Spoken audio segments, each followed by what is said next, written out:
Welcome back to the Jonestead. I'm Mary. Today is Sunday, October 12th, 2025.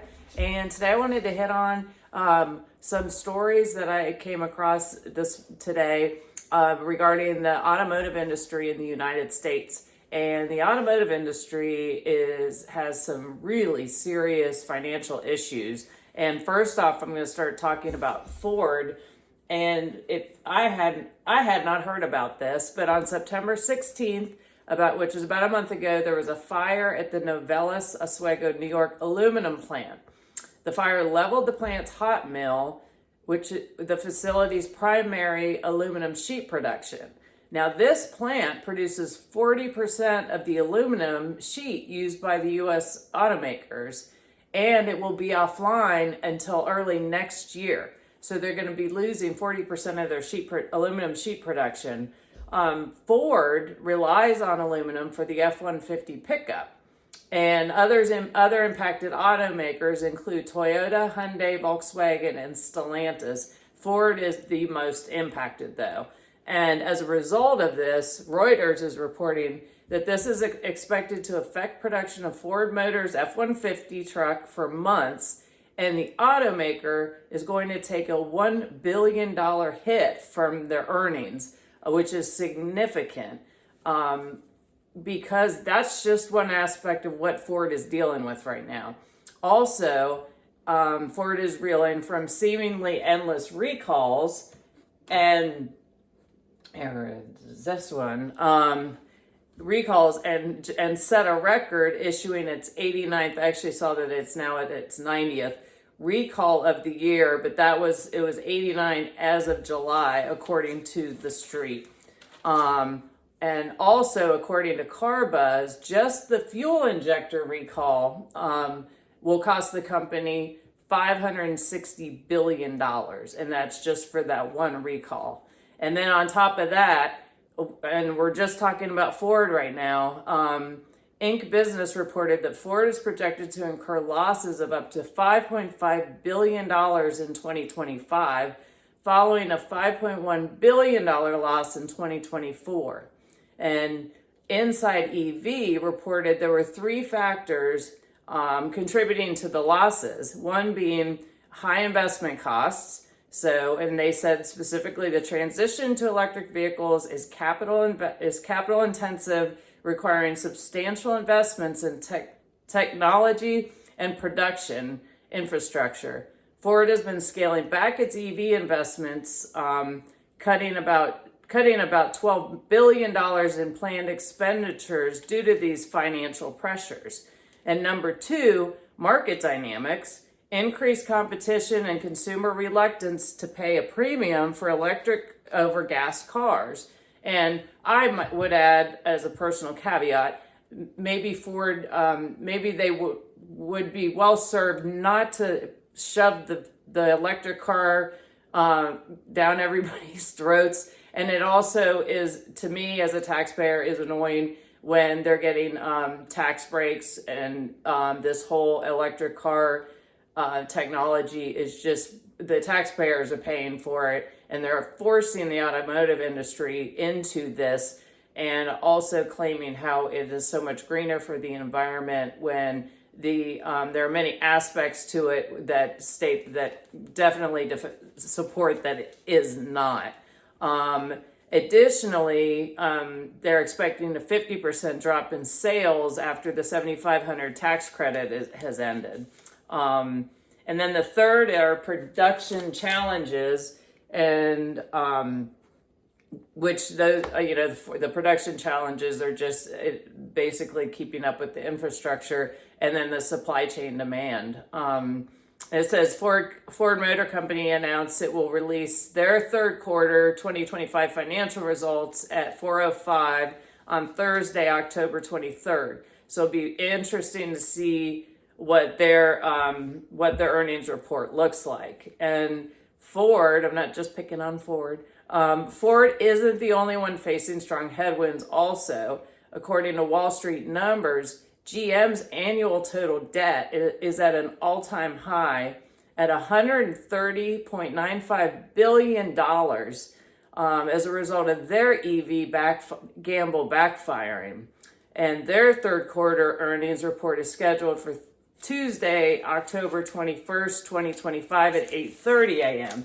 So it'll also be interesting. That was Ford's announcement. It'll be interesting to see what GM's Q3 earnings report looks like. So the what did I do? Then also, in addition to these companies that are struggling, the auto industry is facing two major bankruptcies, and have done two videos on those. The First Brand bankruptcy, and they had the First Brand bankruptcy, and as a result of that bankruptcy, the Department of Justice has opened a criminal investigation because as much as $2.3 billion in short-term financing has simply vanished. So you're having questionable monies going back and forth, and collateral disappearing, collateral being pledged to more than one lender. And also with Tricolor, which was once the 7th largest independent used car chain, they filed for bankruptcy in September, and their liabilities and assets are in the range of $100 million to $1 billion.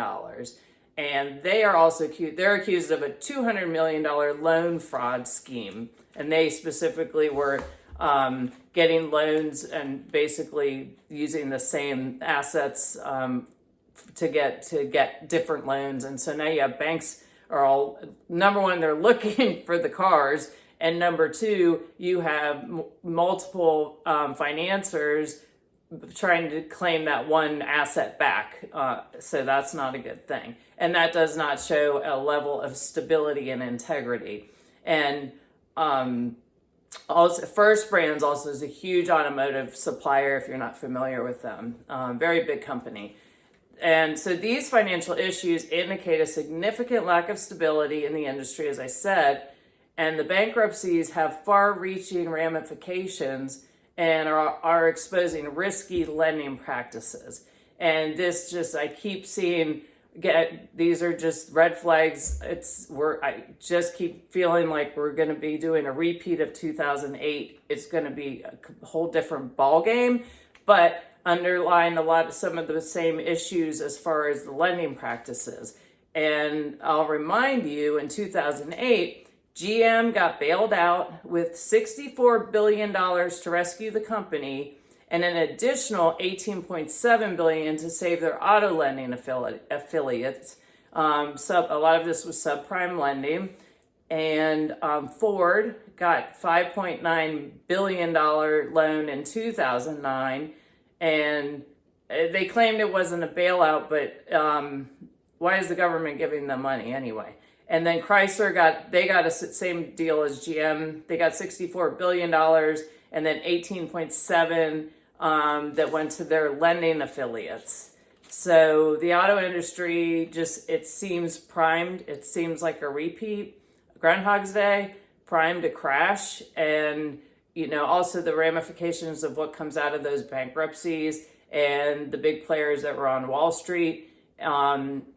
And the exposure there I think we'll see more and more unraveling about that. And we'll learn more about who it impacted financially, and which I think is really important to see. So you have bad lending practices, and then bad business decisions that lead to the failures.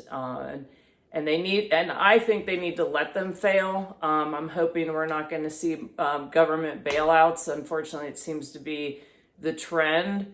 And I think it would be much benefit if the government would step back, get out, not be so involved in the automotive industry. It just seems like every time the government gets their fingers into something, it makes it worse. And we're still, as a country, I looked it up on US Debt Clock before I did this, $37.8 trillion in debt, and it continues to go up, not down. And so our country continues to go into debt, and the bubbles seems like they've already started to burst, and then once they start, it's cascading. And like in 2008, once it starts, it cannot be contained.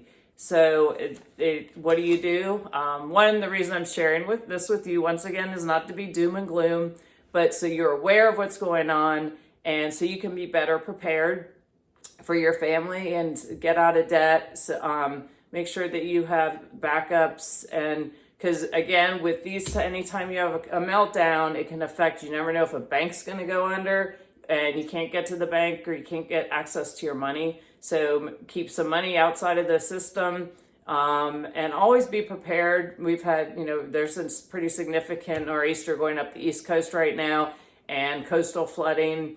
So just in general, it's important to be prepared, but also when these big financial institutions, they take risks and there's a lot of money involved, and the defaults can really affect other investors and the cost of doing business and so forth. So I don't see the automotive industry improving right now, in addition, because the consumer is cash strapped because of the inflationary impacts that they've been facing. So just do what you can do to be prepared. And I'm not a financial advisor, but get out of debt the best you can and shore up your own resources, maybe invest in some precious metals or commodities, and keep your pantry stocked. So the better prepared you are, the better you are able to help others that maybe aren't as prepared. So I hope you found this helpful. I thank you for watching. Please subscribe. It's free. Like and share. And I look forward to talking to you again soon.